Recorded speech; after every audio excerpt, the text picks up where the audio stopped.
Hello दोस्तों, आप लोग कैसे हैं। हमारी आज की कहानी है प्यारी सासू माँ। रसोई से कांच का ग्लास टूटने की आवाज़ सुनकर दादी माँ आस्था पर बुरी तरह बरस पड़ी। इतनी बड़ी हो गई है लेकिन सलीका नहीं आया। एक गिलास पानी लाने के लिए कहा तो गिलास ही तोड़ दिया। कल को पराए घर जाएगी तो सब यही कहेंगी कि कुछ सिखाए नहीं, हमारी नाक कटाएगी क्या। दादी माँ, जानबूझकर तो नहीं तोड़ा है, गलती से टूट गया है। आस्था ने सफाई देते हुए कहा। अच्छा, तो एक गिलास तोड़ दिया, ऊपर से जुबान चला रही है। बस पता चल जाएगा जब सास चोटी पकड़कर मारेगी। ये सुनकर आस्था रो पड़ी। हमेशा ही दादी माँ की यही चिक चिक रहती है, छोटी सी भी गलती हो जाए तो पराए घर जाएगी तो हमारी नाक कटाएगी, सास चोटी पकड़कर मारेगी कहकर डराया करती।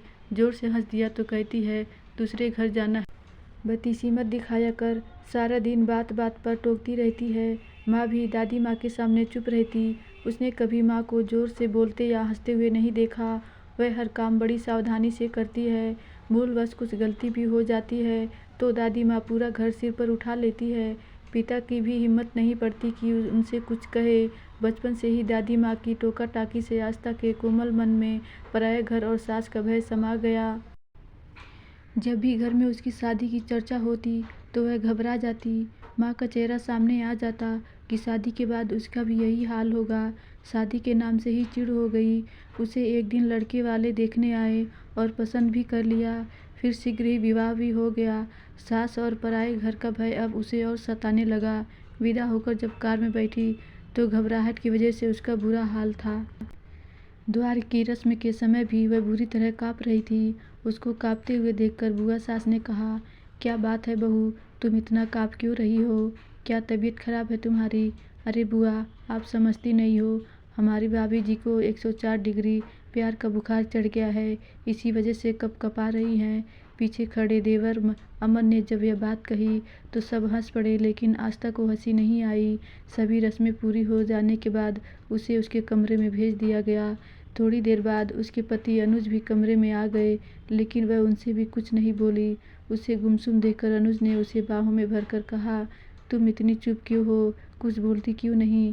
लेकिन वह तो बुरी तरह डर रही थी। उसकी आवाज़ या हंसी कमरे से बाहर चली गई तो क्या होगा, सब लोग क्या कहेंगे। वह पूरी रात ठीक से सो भी नहीं पाई। उसे सुबह की चिंता थी कि कहीं देर से आँख खुली तो उसकी दादी माँ की तरह सास भी उसको डांटने न लग जाए। यही सब सोचते सोचते पता नहीं कब उसकी आँख लग गई। सुबह जब वह हड़बड़ा कर उठी और सामने घड़ी पर नज़र डाली तो सुबह के 8 बज रहे थे। अनुज उठ चुके थे। मारे डर के उसके आंसू निकल पड़े। तभी दरवाजे पर दस्तक देते हुए उसकी ननद अनु की आवाज़ आई, भाभी जी, अगर नींद पूरी हो गई हो तो कृपया उठने का कष्ट करें, सब लोग आपके हाथ की चाय पीना चाहते हैं।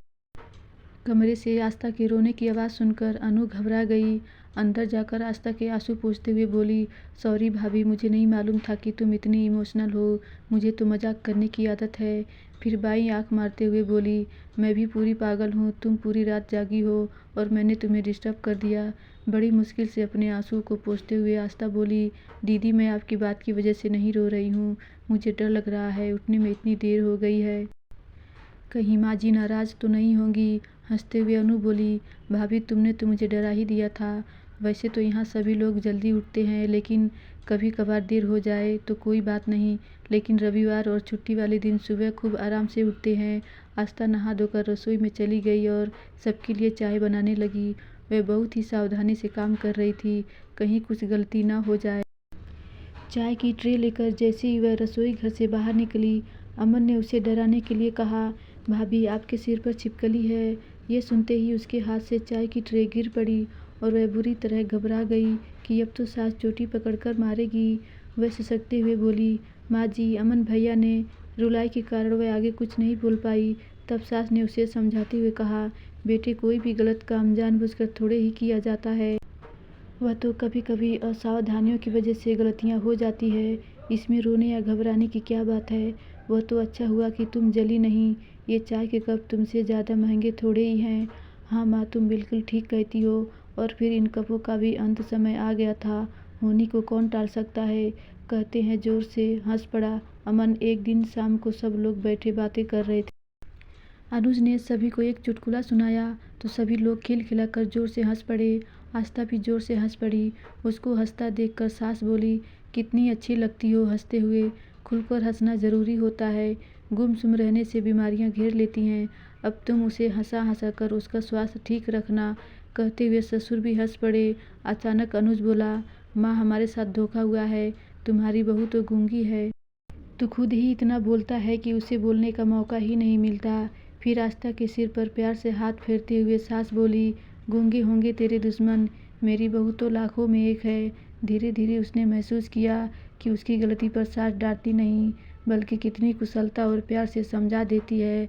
उसके अच्छे कामों की कितने खुले दिल से प्रशंसा करती है।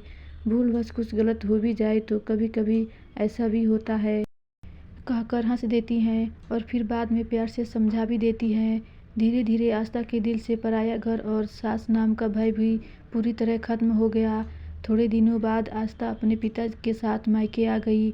दादी माँ ने पिताजी से बहुत उत्सुकता से पूछा, क्या ससुराल वाले ने इसकी कुछ शिकायत कर रहे थे। पिताजी ने हंसते हुए बताया, नहीं तो वह सब तो इसकी प्रशंसा कर रहे थे। सास तो कह रही थी कि इतनी अच्छी बहू तो नसीब वालों को मिलती है, वह तो इसे आने नहीं दे रही थी। कह रही थी कि इसके जाने से घर सूना हो जाएगा, सारे दिन हंसती खिलखिलाती रहती है। ये सुनकर दादी माँ आश्चर्य से आस्था को देखने लगी। आस्था दादी माँ के गले से लिपट कर रोने का नाटक करते हुए बोली, और हाँ, मेरी सास रोज़ चोटी पकड़कर मुझे मारती भी थी। ये सुनकर दादी माँ सहित माँ और पिताजी भी जोर से हंस पड़े।